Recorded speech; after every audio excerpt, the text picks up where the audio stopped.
စားနည်းကတော့ဂုတ်ကြော်သားကိုထိရောက်မှုရှိစေတယ်ဒီလက်ကောက်ဝက်အန်ကယ်တွေကဒီလိုကောက်ကောက်ကြီးမဆွဲတင်အောင်ဒုတိယကစားနည်းအနေနဲ့ upright barbell row ကိုကစားမယ်ကစားနည်းကတော့ဂုတ်ကြော်သားကိုထိရောက်မှုရှိစေတယ်เนาะဘားကိုရွေးချယ်တဲ့ခါရောက်ရင်လည်းဖြစ်နိုင်ရင်တော့ ease up bar ပေါ့เนาะဘားကောက်လေးကိုရွေးရမယ်ဘာလို့လဲဆိုတော့ဒီလက်ကောက်ဝက်အန်ကယ်ကိုသူကနည်းနည်း release လုပ်ပေးရပါเนาะတန်းဖြောက်တဲ့အဆိုင်ဒီလို sweat တင်တဲ့ခါရောက်ရင် release နဲ့လုပ်ပေးရပြီးရင်မေးစီးနဲ့လည်းပို့လို့တယ်เนาะအဲ့တော့ဘယ်လိုကစားရမလဲဆိုရင်အရင်ဆုံးလက်ကိုကင်တဲ့ခါရောက်ရင်ကိုယ့်ကိုဒီလောက်ထိမဟုတ်ကိုယ့်ရဲ့ပခုံးကျယ်တိုင်းပခုံးကျယ်ဆိုဒီလောက်ပေါ့နော်ကိုယ့်ပခုံးကျယ်ဒီလောက်ပဲအဲ့ဒါနေစပြီးကစားတဲ့ခါရောက်ရင်ရင်ဘက်ကိုဖွင့်ထားမယ်ခေါင်းအောင်မှတ်ထားမယ်ပြီးဆိုတော့ဒီဘားလေးကိုကိုယ့်ရဲ့မေးစီးအောက်ကိုဆွဲတင်တယ်နော်ဆွဲတင်တဲ့ခါရောက်ရင်ဒီမှာ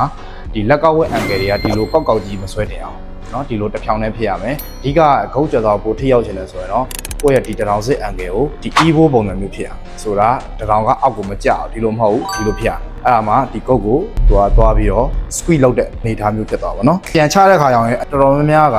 ဒီလိုပြစ်ချကြတယ်အဲ့ဒါကြီးကမလို့နော်ဒီ body anatomy ရဆိုရင်ဒီဘုံတွေညက်သွားတတ်တယ်နော်အမှန်တော့ဒီချတဲ့ခါမှာကုတ်ရဲ့ကစားနည်းအမှန်ကသူကဒီတိုင်းပဲ release လုပ်ဖို့ပဲထားတယ်အဲ့ချိန်အောင်မှလေကိုထုတ်လိုက်ပြီးရင်ရှူပြီးတော့ညှက်မယ်